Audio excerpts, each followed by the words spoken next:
બાબુરામ મહારાજને વિનંતી કરી. આમાં હું છે, એક પછી એક લઈ છે, તારે આ પૂરું થાય છે. બાબુરામ મહારાજને વિનંતી કરી કે સત્સંગમાં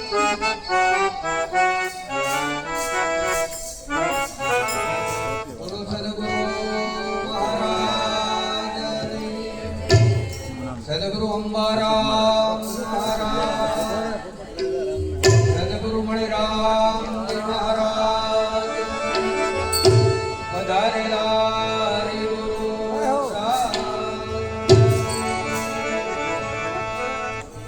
તો ગુરુ જ્ઞાન નહીં પદે ગુરુ વિના મીટે ના ભેદ, આ ગુરુ વિના સંશય ના ટળે, ભલેવા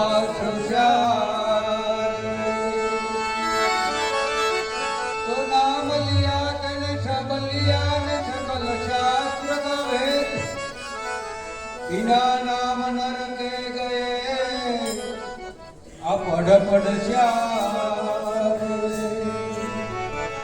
આ પડ શ્યાર. નામ લિયા તેને સબ લિયા અને સકલ શાસ્ત્ર કા, बिना नाम नरके गए पढ़ श्यारे नहीं. जे सदगुरुना शरणे આપણે ગયા અને જ્યારે સદગુરુએ આપણને આપણું પોતાનું સ્વરૂપનું જ્ઞાન આપ્યું, પોતાનું જ્ઞાન આપ્યું, એ જે જ્ઞાન આપ્યું એ જ્ઞાનની અંદર ચારે વેદનું જ્ઞાન નો સાર એમાં આવી જાય છે, 18 પુરાણનો સાર એમાં આવી જાય છે. એની સિવાય એક એક પુસ્તક વાંચવા બેસી તો આપણે પાસે કેટલો સમય જોઈએ અને એટલો અભ્યાસ પણ કરી શકતા નથી. પણ સદગુરુએ આપણને એક નામની અંદર આ બધોય સાર સમજાવી દીધો. એટલે કીધું કે રામ નામ તું રાખ હૃદય અને કાઢ કલમના કાશી, આ આદ અંત ને મધ્યમાં બોલે. એ વસ્તુ છે હાચી કે સત્ય વસ્તુ શું છે? સત્ય વસ્તુ શું છે? તો કે સત્ય વસ્તુ એ છે કે જે ત્રણ કાળની અંદર જેનો નાશ થતો નથી. ભૂતકાળ, વર્તમાન અને ભવિષ્ય, આ ત્રણ કાળની અંદર જેનો હાજરી હોય, જે હોય એ સત્ય કહેવાય છે. એક કાળમાં હોય ને એક કાળમાં ન હોય એ સત્ય કહેવાતું. ભૂતકાળની અંદર આપણો દેહ નહોતો, આપણો દેહ ભૂતકાળમાં નહોતો, અત્યારે વર્તમાનમાં છે અને ભવિષ્યમાં રહેવાનો નથી. એટલે આ દેહ છે એ સત્ય. દેહ સત્ય ન હોય તો દેહે કરીને તમે જે કાંઈ વ્યવહાર કરો, દેહે કરીને જે કાંઈ કાર્ય થાય, જે કાંઈ તમે વ્યવહાર થાય એ સત્ય હોય. તો દેહે કરીને આ સંસાર આ દેહે કરીને, તો જો દેહ જ સત્ય ન હોય તો આ સંસાર પણ મિથ્યા.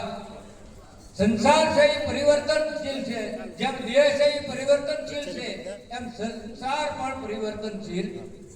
પણ જે આત્મ તત્વ છે એ તો એમાં કાંઈ પરિવર્તન થતું અને ક્યાંયથી આવ્યો કે જાય એવું તત્વ પણ.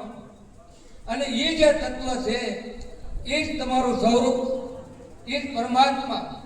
એની સિવાય બીજે ક્યાંય ગોતવા કે મેળ પડે એવું નથી. એટલે કીધું કે હમ હે જોગી અલખ અનાદિ, પાર બ્રહ્મ કી હે પારા, આ નામ રૂપ ગુણ નહીં અમારે અને કબન ધરો હું અવતાર. જે અવતાર ધરે છે એ આ નામ અને રૂપ વાળું, આ ગુણ વાળું. જ્યાં જ્યાં આપણી નજર પડે ત્યાં નામ, રૂપ અને ગુણ ત્રણ વસ્તુ તમને મળે. પણ જે તમારું સ્વરૂપ છે, જે પોતે જ એ આ નામ, રૂપ અને ગુણ એમાં ક્યાંય લાગે એવું. અને જ્યારે આ ત્રણ વસ્તુની બાદ થઈ જાય અને એનો જ કોઈ જે જન્મ થતો, એટલે કે નામ રૂપ ગુણ નહીં અમારે કબન ધરું હું.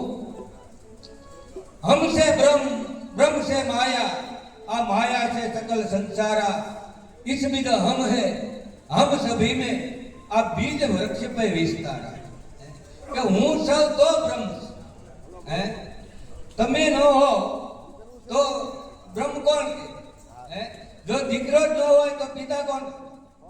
હે? દીકરો છે તો પિતા, તો કે હું છું તો બ્રહ્મ છે. અને બ્રહ્મ છે તો માયા છે.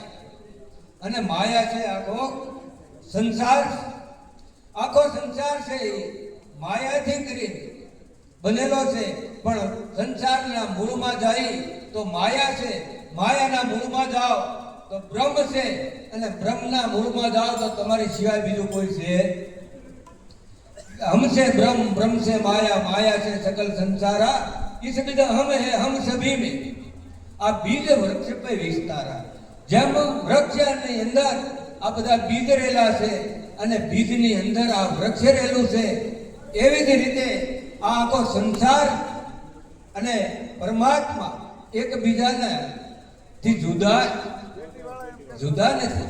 કારણ કે એના આધાર સિવાય જે દાગીનો છે, જે ઘરેણો છે, એ હોના વગરનું હોય, હોના વગરનું શક્ય નથી.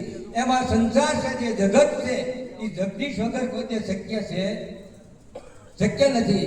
એટલે આગળ કીધું કે 3 ગુણ કે હમ હે ત્યાગી. આ પાપ પુન સે મેનારા, જાપ જાપ કા ગુરુ ગુરુ કા, હે જ્યોત જ્યોતિ કા ઉજિયારા. આ 3 ગુણની અંદર હું આવું એવો. જ્યારે 3 ગુણની વાત થઈ જાય પછી જે ચોથું પદ રહેશે એ જ તમારું સ્વરૂપ છે, એ જ તમે છો, એ સિવાય બીજું કોઈ છે નહીં.